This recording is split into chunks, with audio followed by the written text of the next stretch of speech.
Hey there, welcome to LSAT Demon Daily. I'm Chris, head teacher at LSAT Demon, and that's Nathan Fox. He's one of the founders of LSATdemon.com and the weekly podcast Thinking LSAT. We've got a letter here from anonymous subject, LSAT. Please help with timeline. Nathan, do you want to read this one? Sure. I just started listening to your podcast this morning, and I am already enjoying all of the wisdom. I could use your advice regarding my LSAT timeline! I'm pretty stressed. My goal is to attend law school in fall of 2024. I want to attend a top 14 school, and my LSAT score goal is 175. A bit of background. I graduated from a top university in May 2022 with a degree in international relations. My GPA was a 3.75, and I now work as a legal analyst at a law firm in New York. I decided I wanted to go to law school last month. I spent a week becoming acquainted with the test, took a pre-LSAT to see what I'm working with, and scored 145. Now I'm frantically trying to study before work. Parentheses. I work 10-hour days full time, and it's a pretty cutthroat gig, as law firm jobs tend to be. And over the entire weekend, I don't see people anymore. Oh, studying before work and over the entire weekend. Got it. I was hoping I could take the September LSAT, but I feel like I barely know this test. Should I delay the test until October, November? Is it even worth applying to a T14 that late? What do you think, Chris? Anonymous, I think when we talk about when am I ready, what timeline should I have, the only answer you'll ever get for any of us at LSAT Demon is you'll know when you're ready, when your practice tests indicate you're getting the scholarships you want from the schools you want to go to. And I think there are a lot of thoughts in here I think we'll want to unpack. And I'm excited that you're excited about the study and law school journey. I think some more research is going to be a little bit more helpful to you and what this process looks like and talking about T14 and schools outside of that. What we find is most helpful for students is being more specific about what law work they want to do, where they want to work, what kind of placement outcomes at these schools would allow them to work in that environment, and then using that to kind of figure out their study timeline. But in short, you're not going to be ready until lots of practice tests have given you a good idea of your score range and you're confident you can hit that on test day. What would you add, Nathan? Yeah, we encourage people to think about their law school application almost always on a broader timeline. People always come to us with this is a perfect example. I decided to go to law school last month, and I have to go to a top 14 this fall, or sorry, next fall, which means that you have to apply this fall if you're doing it right. And it's just like this. It's a compressed, really rushed, really stressful type of an approach. And we have an acronym that we use. It's GLAD, GLAD, and here's how you should be thinking about the order in which you do your law school applications, or your the whole process of thinking about going to law school. G is first, GPA. If you're still an undergrad, you should be focusing on getting straight A's to the extent that you're capable of getting straight A's. That already is done for Anonymous because they're graduated already. They've got a 3.75. Okay, so that ship has already sailed. Fine. 375 is not a great GPA, by the way, for top 14 law schools. So if you were still an undergrad, I would be telling you, hey, is there anything you can do to bump that up? Because for T14s, that's going to be below the median at literally every T14. So you're going to be a splitter, Anonymous. If you're going to get into a T14, you're going to get in because you had a really killer LSAT. LSAT is next, GLAD. So GPA first. That's all you should really care about if you're still an undergrad. LSAT next. And that's all you should think about. You shouldn't be thinking about applications, which is the third thing, and decide, which is the fourth thing. You should be thinking only about your LSAT right now. So I don't know when you're going to take the test officially. I don't know when you're going to maybe apply to law school sometime in the future. I don't really care, because thinking about those things interferes with you thinking about the important things, which are the LSAT questions themselves. Where am I losing my points? How do I stop losing my points there?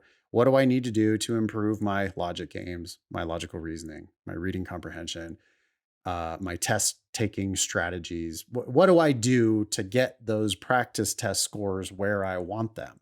Once your practice test scores are where you want them, which I agree that if you're serious about top 14 schools with your GPA, you do probably need a 175. You can squeak in with less than that, but then you'll end up paying way, way too much for your degree. I'd love to see you get a scholarship. You're not getting scholarships to top 14 schools if you don't get probably a 175. But we'll cross those bridges when we come to them. What we need to be thinking about now is how do you get to that 175? Well, it's one question at a time. So every question you do, you take all the time you need to get it right. When you miss a question or when you struggle with a question, you take all the time you need to review that question, watch videos, read written explanations, ask us questions. There's lots of ways to do that in LSAT Demon. That's where your learning is going to come from. Keep practicing, keep taking practice tests. Eventually, you'll start getting practice tests that are in the 170s, and that's when you should sign up for an official test. I hope it happens for you by September. Maybe it will, but odds are not great if you're currently at 145. A 30-point improvement in a month or two is not very likely. So you should probably be thinking about lengthening that timeline. And you shouldn't be at all thinking about the October test or the November test or anything specifically. I don't care. I don't know. I don't care. You've got to be comfortable, though, with the idea that you might have to push this out into the next cycle. You should still study now. Law schools really only care about your highest score. We discussed that at length on episode 413 of the Thinking LSAT podcast, which Chris and I just recorded.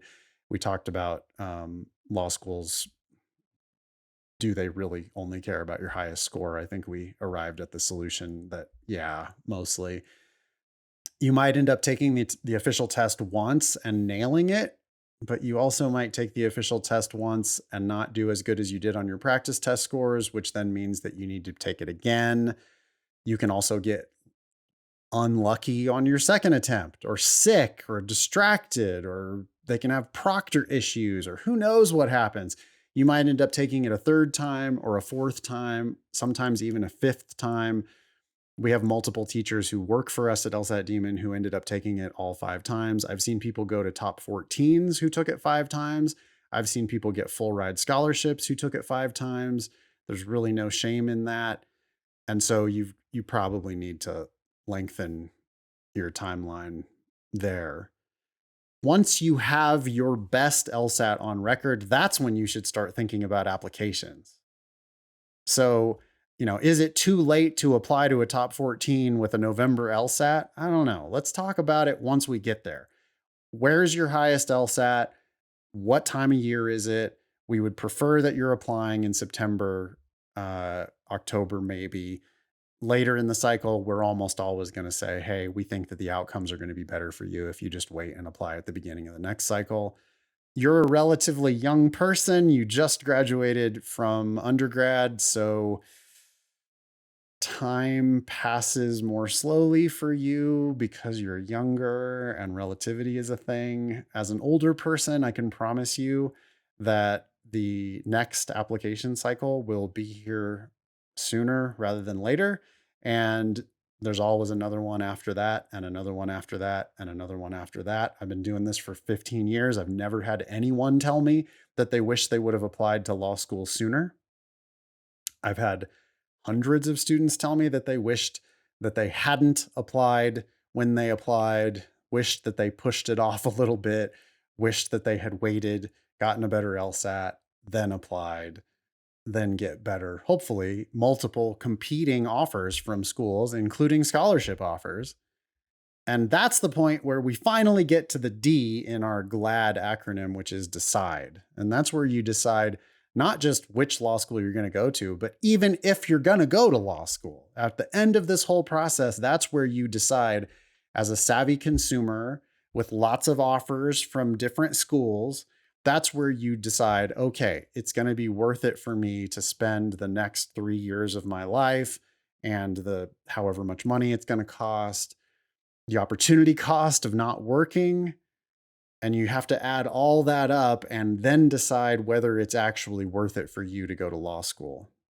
Anonymous, I say this as somebody who hopes to be a lawyer someday, starting law school this fall.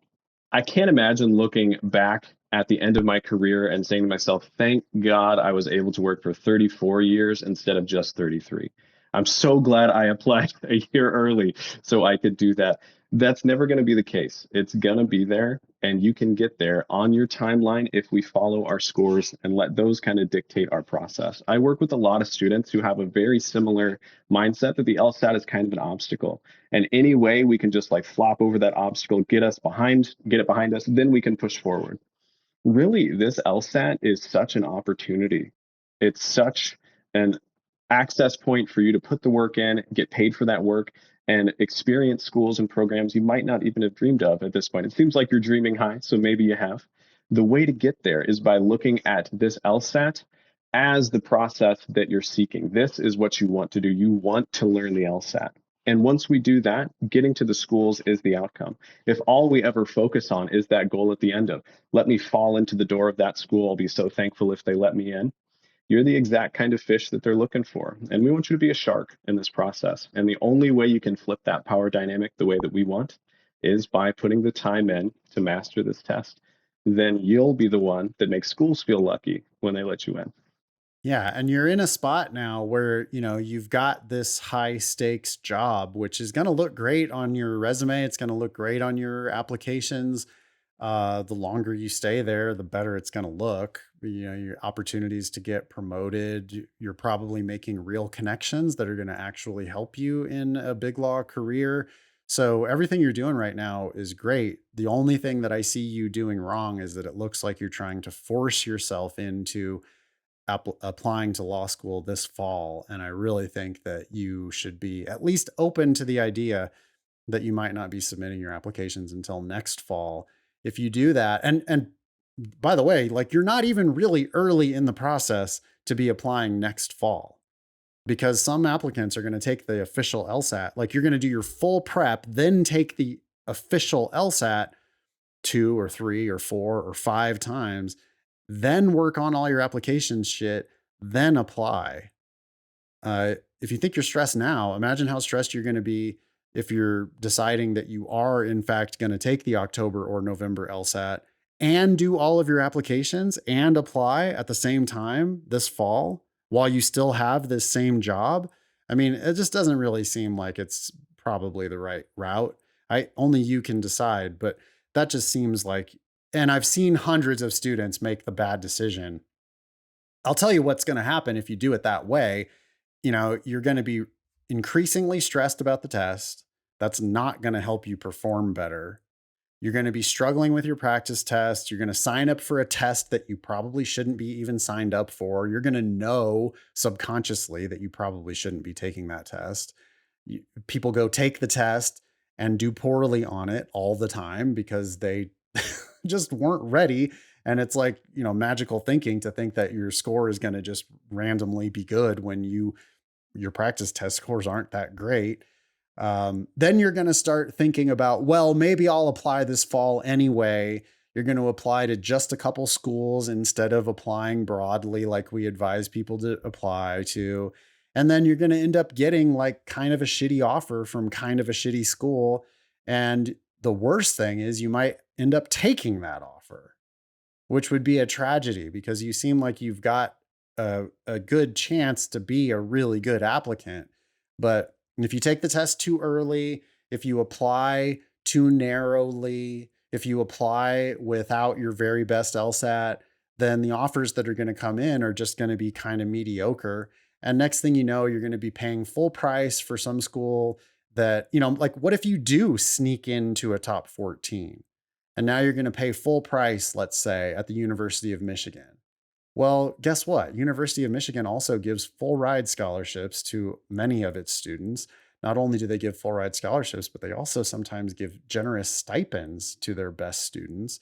And if you're paying full price at University of Michigan, as good of a school as that is, you're paying for your education and somebody else's education. And you might even be paying that person's rent because they're getting a stipend financed by you. Another bad thing that could happen is that, let's say you don't get into any T14s, but you do get into a school like, since you're in New York, you apply and you get into a school like Fordham. You end up settling for a school like Fordham when you really could have gone to a top 14. And that's all just because you're forcing yourself into a particular application cycle.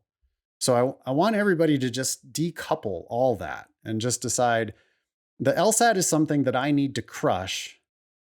Then I'll worry about my applications. Then I'll worry about deciding which one of these great offers I'm going to accept.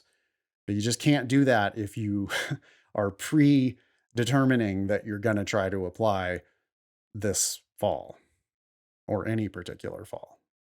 Last thing I'll add here, Anonymous, you're working while studying. That's something I did as well. Maybe not as cutthroat, but I worked in education, so long hours were very, very normal.